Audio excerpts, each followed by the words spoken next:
So the gentleman behind Nina is saying, wait until everyone comes in, but we don't know who everyone is. So as far as I'm concerned, you are my life, you are my future, and you are the people I love. Is that okay? And you are 10 times 10. That is like about 12, right? 5 to 7, 12, actually 14. So multiply that by 100, and Gautam in the back, that's 1,500 people in the room. Yeah! Now, I have 29 minutes left. This is what I want to do. Anjali said, if you want to tell a story, don't tell that you're going to tell a story. But I would like some participation. Is that okay? Yeah? And the first participation is that you all kindly, gently stand up very slowly without knocking the chairs off or not killing anyone. Go. And then with me, when I'm hands-free, I'm not hands-free right now, roll your shoulders forward for 10 times. Go 1, 2, 3, 4, 5, 6, 7, out of breath, 8, 9, 10. Backwards.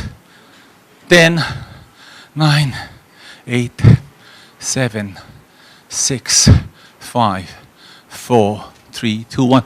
Punch to the left with your right hand. People are coming and those are getting close. 10 times.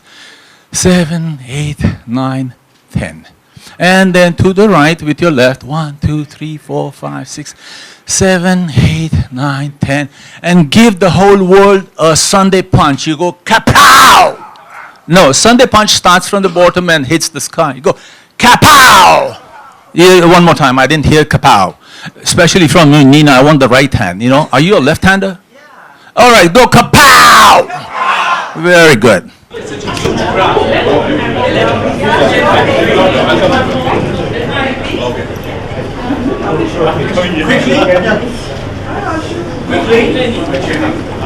Quickly. Pronto. 2, 3, 4 doesn't matter. Okay. Ready. Say you're ready. Ready. Close the door again. Keep the door closed. Once upon a time, a very long time ago, in a place far away, up on the mountains, there was a cute little town.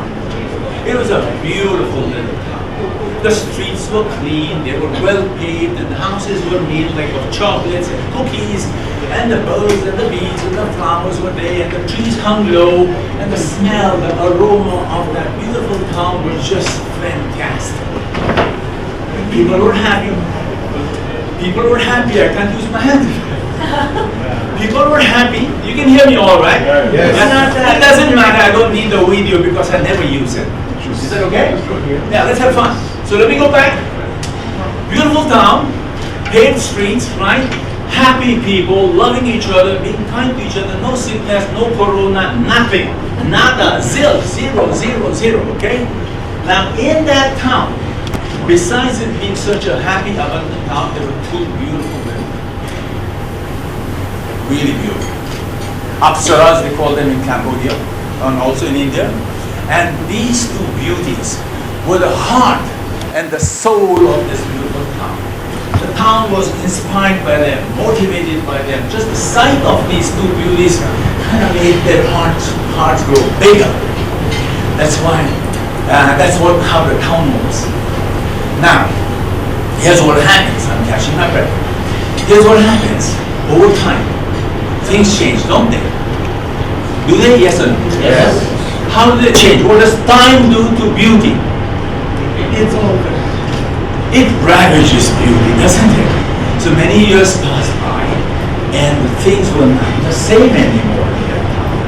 And these 2 beauties, the heart and soul of this town, they became a bit sad. They were not popular. They were not inspiring people. They were not motivating people. And they got a bit concerned about that. Did you get concerned? Yes. Say yes, loudly. Yes. You would. Okay. So here's what happened. They said, you know what? I said, cash money. Here's what happened. They said, let's get together and let's do something about this. So they started going to the gym. They began to jog. They changed their diet. They became slimmer, and they became much more svelte, right? and their fitness levels went up. Their hairs became much more luscious. And they said, now we are ready to hit the town. Are you with me? Yes.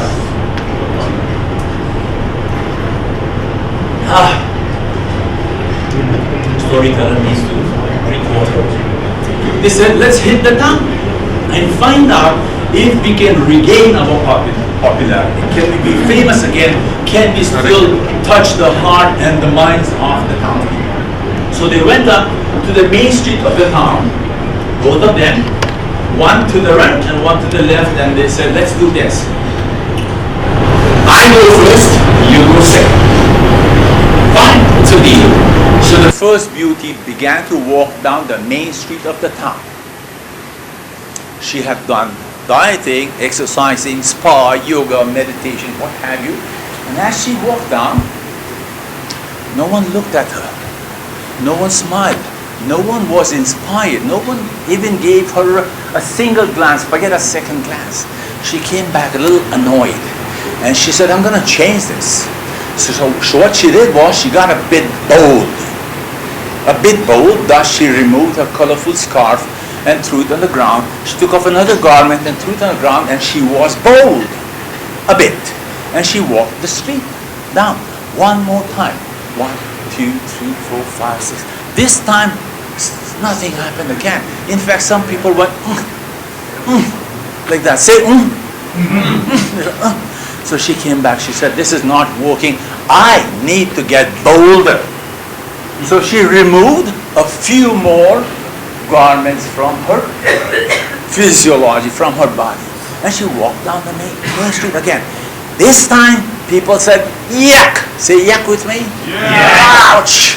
Mothers covered the eyes of their kids. Old men turned around. Shops were being shut down. Other people in the windows closed the windows of the town, and this girl came back devastated. And she said, I want to die. I can't believe this happened to me. I thought I was beautiful. I thought I could inspire these people.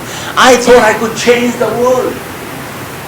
So the second one said, okay, let me try. So this is what the second one did. She picked up the garments from the floor. She put a colorful scarf upon her. She put some flowers in her hair. She tied a jingle around her ankles, and she put a smile on her face, and then she walked down Main Street and she began to sing a happy tune. Can you sing with me? This time, people smiled. They waved. Mothers removed their hands from the eyes of the kids. The windows opened up. The shutters went up. People said, let's do a selfie. So lots of selfie, lots of posting on Facebook, on Twitter, Instagram, what have you, and she was trending that day. Deep breath, deep breath, deep breath. Ladies and gentlemen, I have a question for you. If you were to name these two beauties, the first and the second, what would you name them? What would you call them? Give me a name. Drum up a name. Just become creative. Give me a name. Second one is happiness. All right, I'll take that. I'm not buying it yet, but I'm considering it. What's your suggestion? Everyone, go ahead. Don't worry about failure. Go. Drama queen. Second one is drama queen. Drama queen. Name. You know, not the tagline. Give me a name. Come on, guys. Creative leader. Explore, huh? Creative leader. Name. What do you call them? Venus. A noun. Venus. Venus, okay. What about the first one? Corona. What would you call them, ma'am?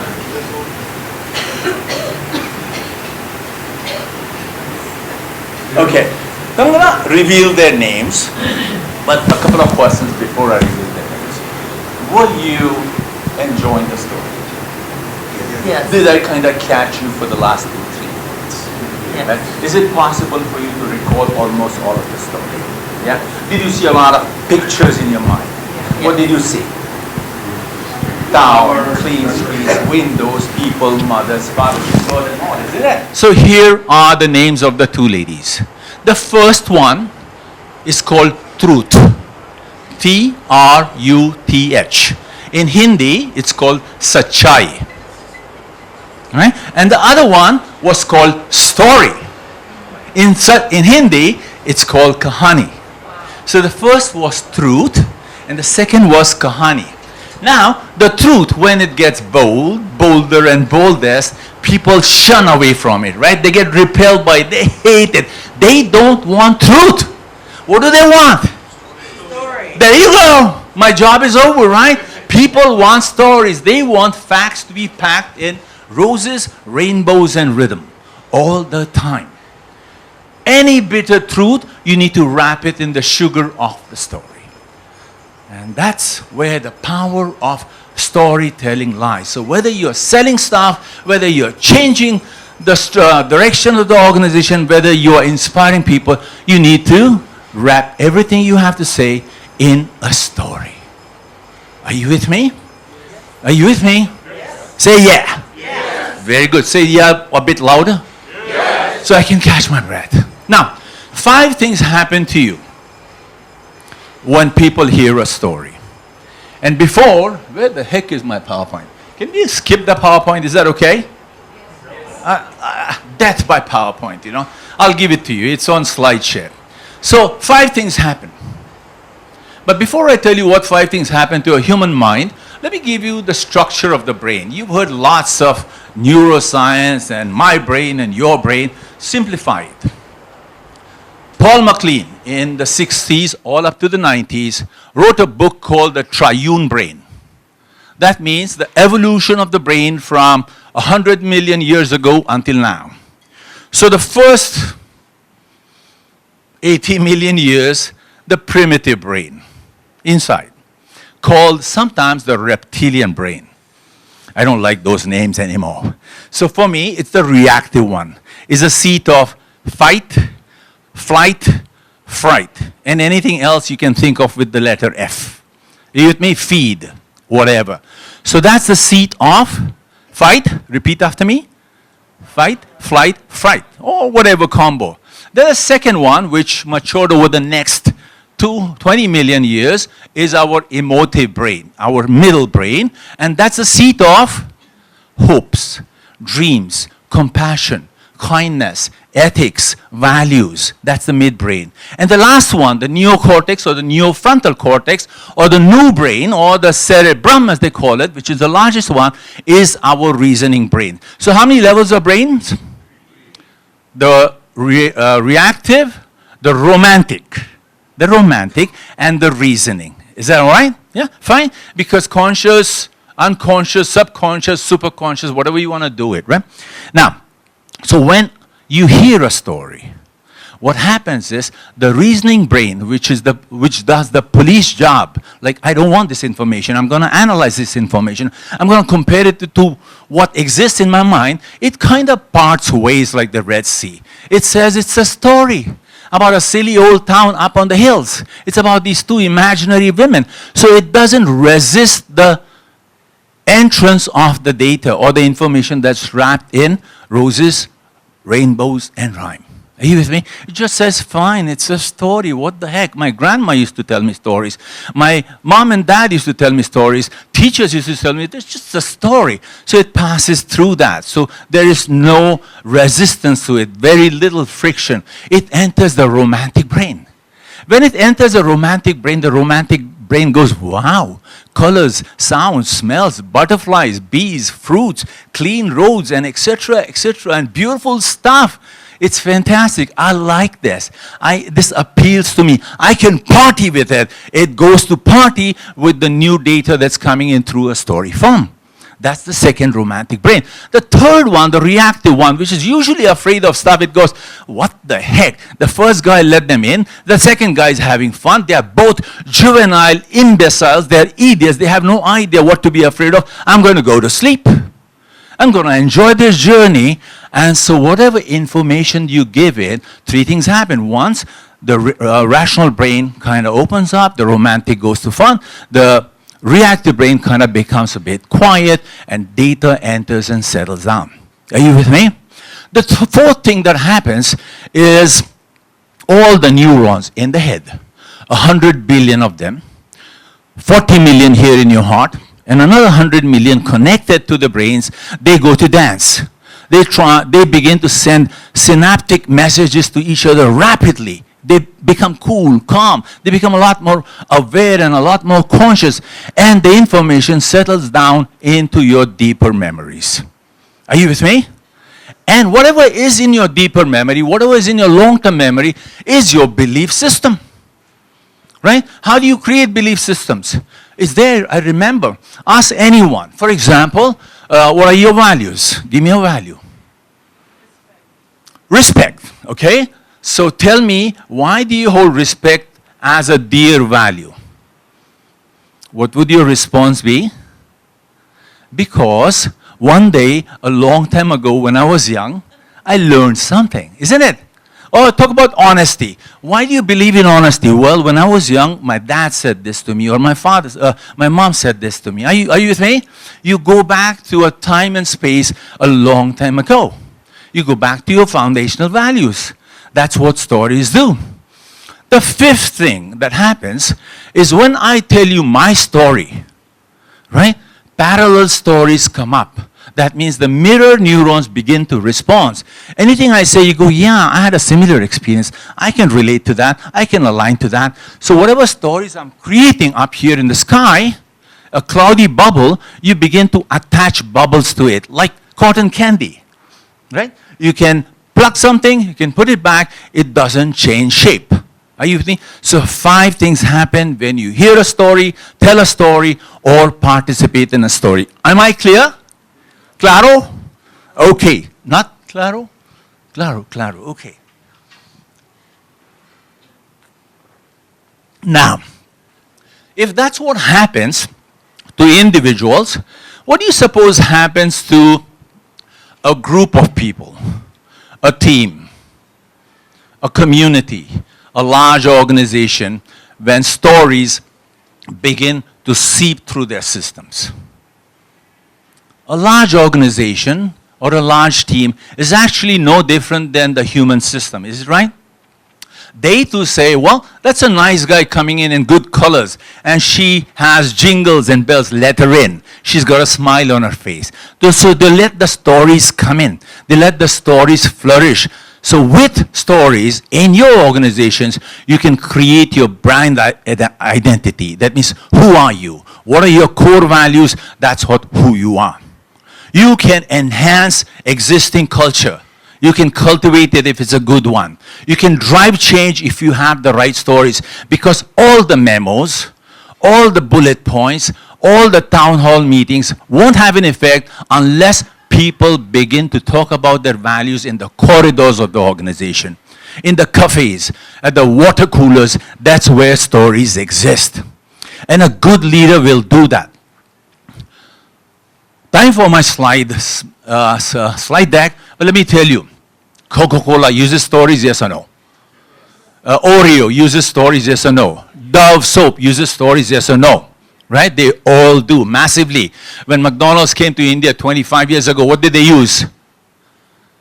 They used Devanand, Dilip Kumar, and Raj Kapoor. They said, I'm loving it, right? What did they do? They connected with the existing stories that existed in India way before we knew about McDonald's. I've known 5 companies, a company called Fonterras out of New Zealand. They thrive on stories. They are just like our RM Milk Company, and all their milk farmers thrive on the stories, on their core values, on the fact they are a large family, right? A company in the Philippines called the Lopez Group of Companies, they thrive on stories. Lopez Group of Companies is a 90-year-old company in the Philippines, and their chairman, Oscar, 89 years old, was the founder's son. When he turned 80, his company engagement, performance, productivity was dwindling. So what did the people do? They said, you know what? We don't have a leader like him. Let's bring him back. So what they did, they pulled out stories from his past, from his present, his hopes and dreams, and they began to flourish it and publish it through all the communication channels of the Lopez groups. After 5 years of doing that, the productivity improved. People became happier. Engagement levels went up in the company. That's what stories did. That's what stories can do all the time. Are you with me? All right, great. So have I sold the power of storytelling? Microsoft, another one. They have a chief storytelling officer who they hired from UK. He still sits on that position of chief storytelling officer. What is their process? If they have a new product, if they want to build a story around it, they go to the people who build the product. Then they write a human perspective story, that this was a bunch of people and they created the product. So that's how they build stories all across powerful and smart organizations. Now, your question is, how does one tell a story? There are many ways. There's always an opening, a middle, and a close. And there's also the hero's journey. This morning I heard Anjali talk about 7 steps to storytelling. It can be 3, it can be 5, it can be 9, doesn't matter. As long as it comes around. Are you with me? It comes around, that means whatever purpose it had, it comes to that point. There's a start and there's an end. Now, you've seen movies with flashbacks, have you? Name one. Name one with the most powerful story that you heard. Your favorite. Which one? Curse. Okay, that's past life, right? That's Bollywood. Huh? Yadon Ki Bharat. Okay, that was like 1960s, no? Okay, I'm not too much into Bollywood. Give me some Hollywood stuff. Sorry? Om Shanti. Nope, I don't know that one, but I know the song. Star Wars, man, that is the greatest story ever told on cellulite until now. That's exactly a hero and a hero's journey throughout up until now with all the series. Do you remember Cliffhanger? Anyone? Yes. Stallone fans here? Remember the opening scene? What's he doing? Hanging upside down. Who starts the story with someone hanging upside down? Right? Then there's a flashback. So you can start a story anywhere. Wherever you start becomes your starting point. It becomes your opening scene. So if you know stage play, you have an opening scene, and then the storyteller or the director or the choreographer goes back into the past and puts the pieces together. I'll give you 6 steps. Is that right? Maybe I'm missing one, and Anjali, you can help me. The first one, time to click. So I'm done with that. I'm done with this, done with this, done with this, and done with this. And that's the chief storyteller of Microsoft. Steps to tell a story. Are you with me, guys? Okay, how much time do I have left? 9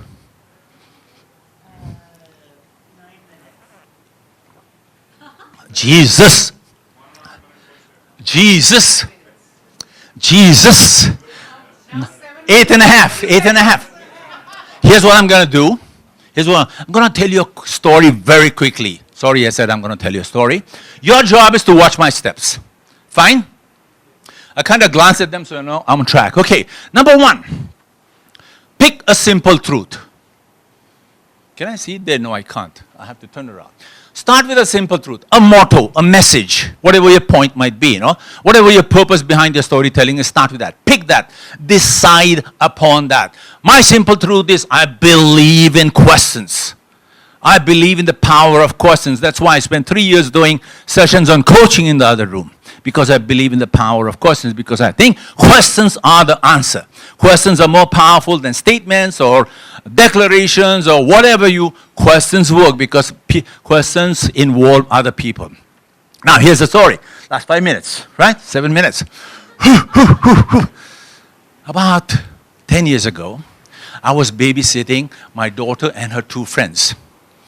But at the same time, I had to go to the heart of the city and pick up a bunch of documents. From a building that was 30 stories tall, I had to go on the 27th floor. I took my big SUV, a Toyota, I put the 3 kids in the back, I drove to the heart of the city, and as you reach the heart of the city, you know that there is no parking in most cities across the world. Now, I had 3 kids in the back of my car. I didn't know what to do. I couldn't drag them up to the office I was going up. So here's what I did, a very, very stupid thing.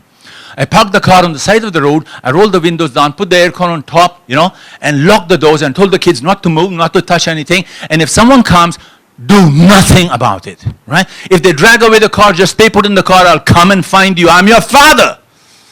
Then I ran into the building. I ran to the gates. I ran to the security, right? As I was in the lobby heading towards the elevator. Now, that time I was a little bit heavy and I was huffing and puffing. I was running there. Something suddenly hit me in the heart of my chest. It goes, kaboom! Everyone say kaboom? Kaboom! Kapow! This was like a truck that hit me. Now, when a truck hits you and you haven't seen it, what's your first reaction? Me, that time I went, what the? Like, Matrix and Sylvester Stallone and Rocky, slow motion. Can you do what the with me, everyone? Can you do that? What the? Yeah, so you can use any letter of the alphabet, A, B, C, D, E, F. In my case, I used H. So I said, what the heck? Now, as I finished turning around, what were the two things on my mind at that time? What did I want? Kids in the car, get the documents, right? And as I turned around, this is what I saw, Alka. I saw King Kong in tight jeans. Studs here, studs there, studs here. A big 6-inch buckle with death on it. His arms were the size of my 2 legs put together. And I was big that time. He stood there and I looked at him, and when I turned around after that, I kind of deflated. I said, what the? So he looks at me down. Here he is. There he is, and there I am. And he goes, is there a problem, sir? I've got 5 minutes left. Is there a problem, sir? Now here I am. I'm a guy who teaches communications, creative thinking, leadership, like making decisions in the morning. What am I supposed to do? He goes, is there a problem, sir? And I've already done what the? And my face is like this. Can everybody do a face like that? Ooh, like I want to kill someone, right? So he says, is there a problem, sir? My story doesn't end there. So he's standing in front of me. Then suddenly behind him, 2 more fan out exactly like him. King Kong 1, King Kong 2, and King Kong 3, all in tight jeans with red teeth and red eyes and things dangling out of the mouth and blood coming out of the mouth. And they fan out, and I'm standing right there. And I'm thinking, I'm going to turn into biryani right now here. I'm going to be pulverized, and my kids will never know what happened to me, and my poor young wife will become a widow very, very soon. And of course, Indians will really cry for me because I died in the Philippines. So at that time, what was my chief value? What was my thing that I cared for a lot? No.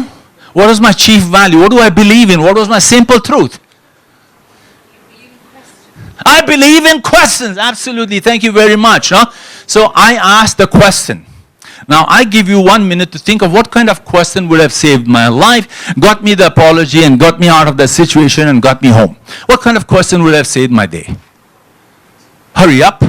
3 chances. The person who gives me the right answer gets a book outside in the heart of storytelling. What's the 4th one? No, give me a question.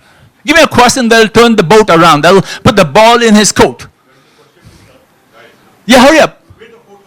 Where's the 4th one? That's funny. That's funny. It won't get me out. Can you take care of the kids? Okay, they'll kill me and the kids. Why are you here? As the 3 goons there? No way. So here's what I said, guys. I said, first thing I deflated, all right? I changed the expression on my face. I kind of began to breathe normally, and I put my hands down. I became half his size. He suddenly became half my size because he saw me deflate. And I go, sir, I said, if I bumped into you, then I am sorry. Now you realize there are no 7 W's or 6 W's on one edge. It's a conditional question. It's still a question. It says, if I bump to you, then I'm sorry. So he looks at me, and I'm cooled down, and he thinks. So I could see the neurons like doing synaptic purposes there, the 3 brains kind of going into a chaotic motion, and he doesn't know what to say.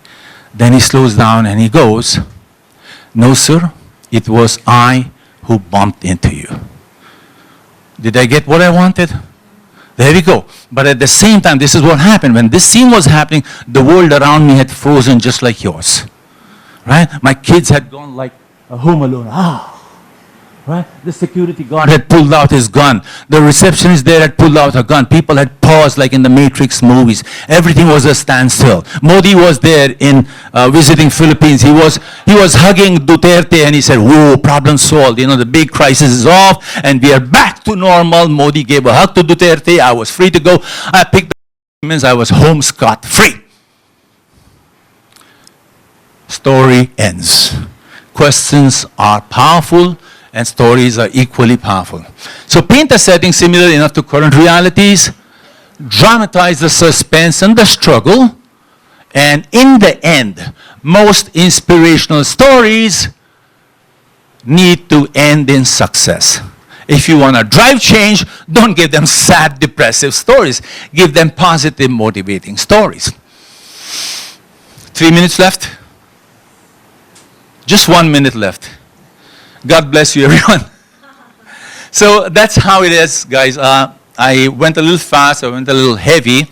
30 minutes was a bit too little, and I really do not like handheld mics. They look like ice cream cones.